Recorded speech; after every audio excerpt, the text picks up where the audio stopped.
one of the most frequently asked questions, do you have to be technical to go to hackathon? Short answer is no. But you have to have a problem or understand a problem. Like, is it the research? Is it the story side of it? There are so many things you can do that you don't have to be technical. And I will say even I will strongly engage technical people not to have everybody in the team just coding. Somebody with a domain expertise, somebody who are good at story side, who can be a glue and bring together and make sure everybody on the same page. We definitely need more of these people, and as much as diverse team, and ideally 4 to 5 people team should be great. Second piece, can you do by yourself, go to hackathon and be a single solo team? No, don't do it. The whole point of hackathon, go make a friends, go ideate, because you can't talk to yourself.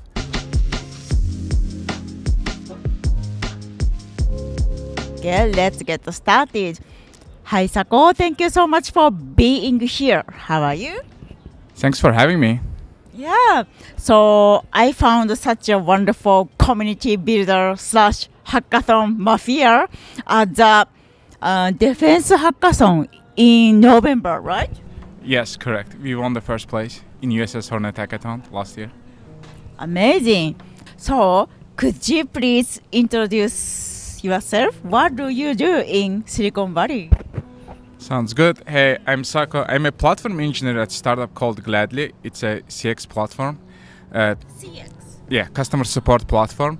And we approach the customers a more radical experience. We are trying to create that experience, and definitely we are frontier in the AI space, and we are as much as what does it mean for the customer using AI to get the best service. So that's our vision. About me on the side, I love going to hackathons. Last year I went to 50 hackathons. 50! Hell yeah! And I try to as much as learn and share my experiences and meeting amazing people. So this year I'm also helping a lot with mentorship and going to the teams, talking to the teams, just being part of the team and making sure they don't make mistakes I made last year. So this is one of the things I am doing. And at the same time, this year we started Every Ball Wins initiative. What is this? So over the years, meeting friends who are in the founder mode, and they were going through a lot, and especially with AI, the pace increased. A lot of people just were putting a lot of hours and, the burning out and not deprioritizing the self-care. So I wanted to do something about it, and last year I read about the blog. One of the DeepMind engineer, he shared about his experiences, how it's stressful.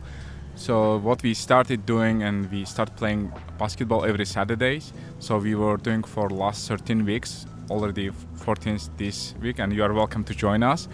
What we do for 1 hour, we just play basketball, and then we will go for an hour for a nearest coffee shop, and everyone will share their experiences for 2 minutes, and if we can help each other. So it was going great so far. So I see. It's great because of, here in San Francisco, Silicon Valley, we tend to use brain a lot. We tend to see watching screen all the time. So why not go out and play sports? It's wonderful.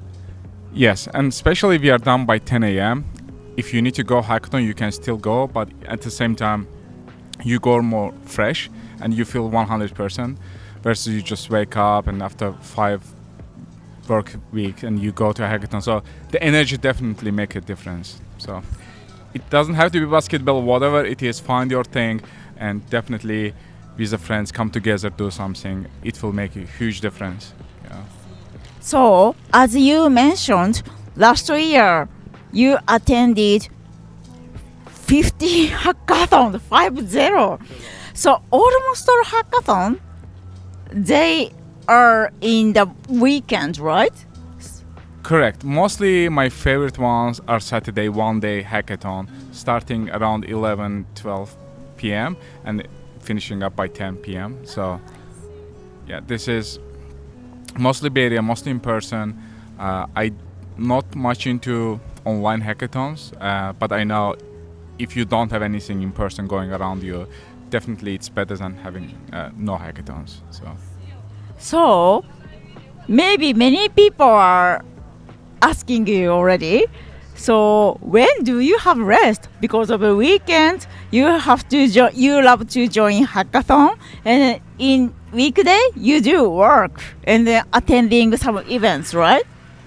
Correct. So I think you first of all you should find the stuff you enjoy, and it should be harmony. For example, there are so many times I wake up, I don't feel going to hackathon, but as soon as you arrive, you are pumped, meeting all these people, discussing ideas, you are learning.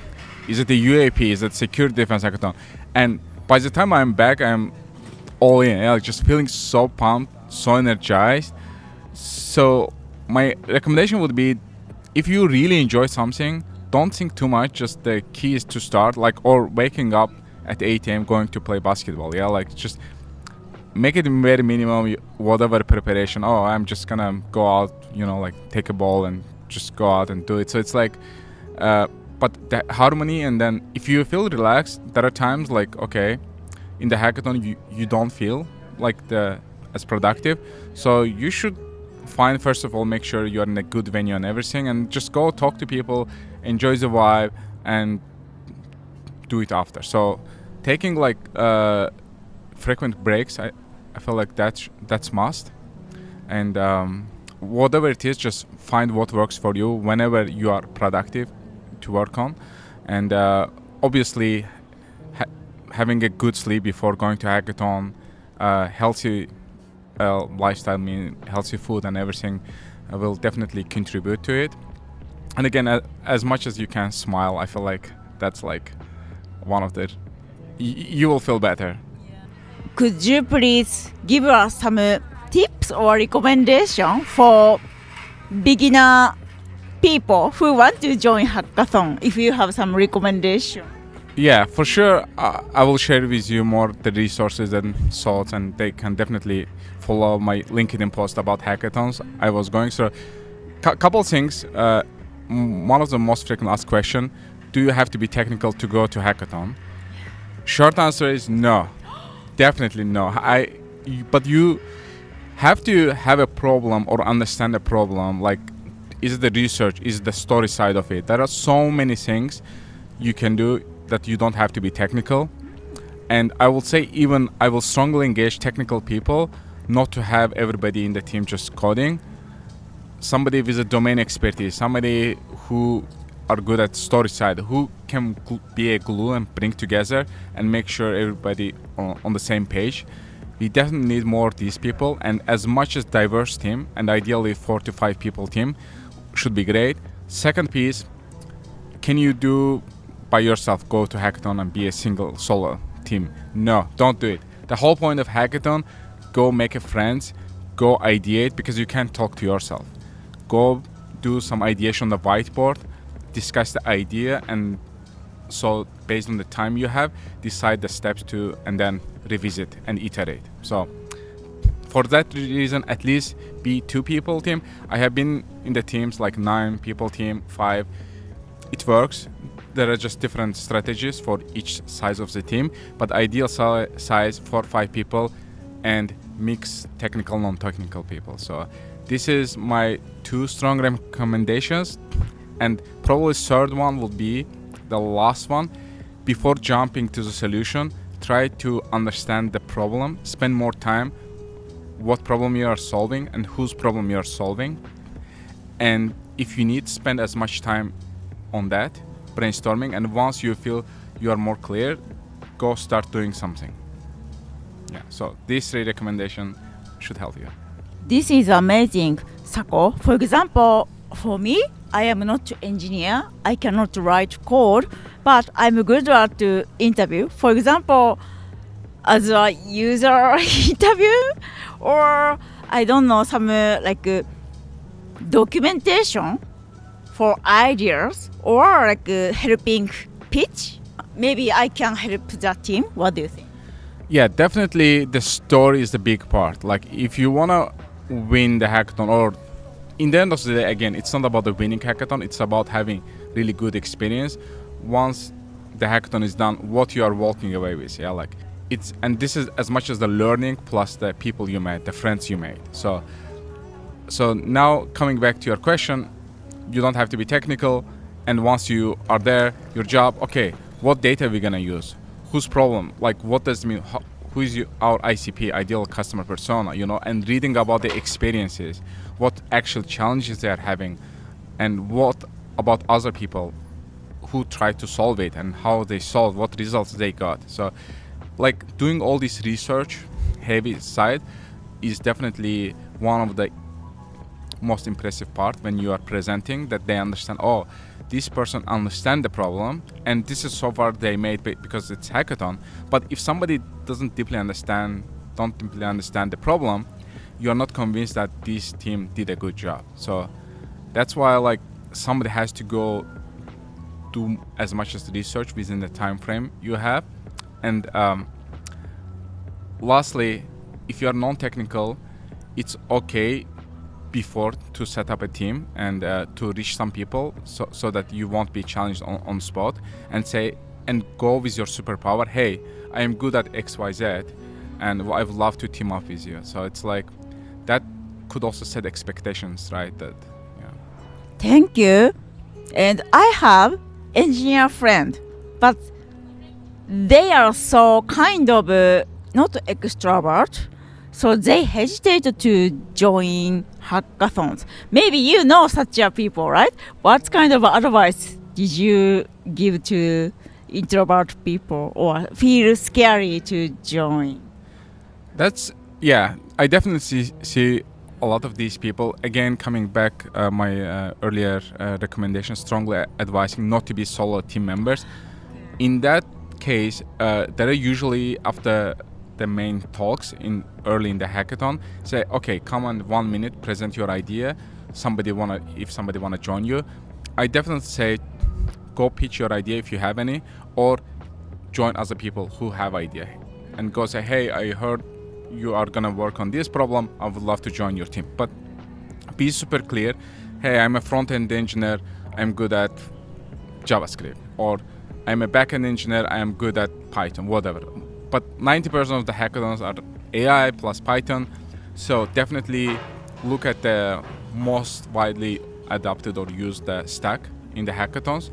So don't go with more general, hey, I'm software engineer, I can do whatever, hey, or this is I'm good at, I would love to learn this or do this part. So that's definitely key selling point. Your tips is to tell to the potential team, my strength is this, I want to learn from you, like be humble. Exactly, just as much as you can be clear and clear, because these people don't know you, they don't have time to spend a couple hours and then they figure out it's not a fit. So definitely know your strengths and what you want to get out of the hackathon, and be super clear about it. Second part, yes, you might not have like first time or second time going to hackathon, or like maybe you have been going for a while. Also, you can mention the level, hey, it's my third hackathon, hey, it's my 10th hackathon, like just to set expectation that, hey, I'm still here to learn. So as much as you can make it these points clear, I think people would love to have you in the team. And again, you can also do the same for the other team members who want to join you, like what you expect from them. But usually if somebody comes, I can do everything, for me it's a red flag. Like if somebody, it's no way somebody can be good at everything. Like it means they're still not clear why they're in hackathon. The 3 takeaways from a conversation with Sako, part 1. 1. Burnout is the hidden bugs in the startup world, and Sako is debugging it.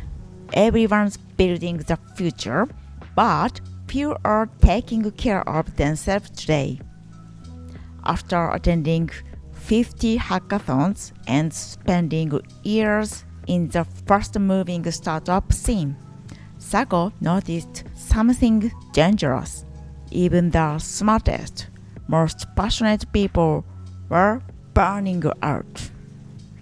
Especially with the rapid rise of AI, founders and engineers often deprioritize movement and real human connection. Example, one of his inspiration was reading a blog post from a DeepMind engineer who opened up about stress and mental health. That moment pushed Sako to act. Solving real problems starts with noticing the ones around you. For Sako, that means addressing burnout, not with theory, but with simple human solutions. 2. Hackathons need storytellers, researchers, and problem finders, not just coders. You don't need to write code.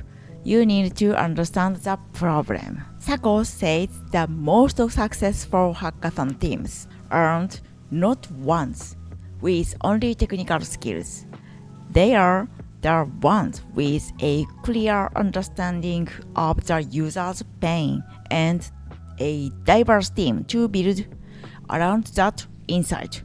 Non-engineers bring unique strengths, user interviews, defining personas, synthesizing research, and crafting compelling pitches.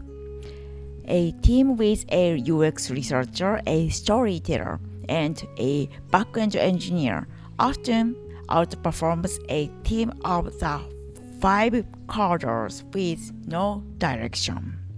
Knowing your superpower, whether it's communication, design, or customer empathy, you belong in the room. 3. Clarity builds trust, especially at hackathons. Don't say, I can do everything. Say what you are good at and what you want to learn. And Sako's advice for beginners, for introverts, is simple but powerful. Be honest and specific. When people know what you actually do, they know how to include you and how to support you. Ambiguity creates friction, but clarity creates collaboration. Example, instead of saying, I am a software engineer, say, I am a front-end engineer with JavaScript experience and I would love to pair on UI design. It shows confidence and curiosity. Clarity, kindness, and humanity will get you invited to great teams, even if you are very first hackathon. Okay, thank you so much for watching our episode today. We hope today's conversation will help your future and career. If you like it, please subscribe us and give you a like. So, next episode is the conversation with Sako Part 2. Please stay tuned. Okay? Thank you so much. Bye bye. またね。チャオ。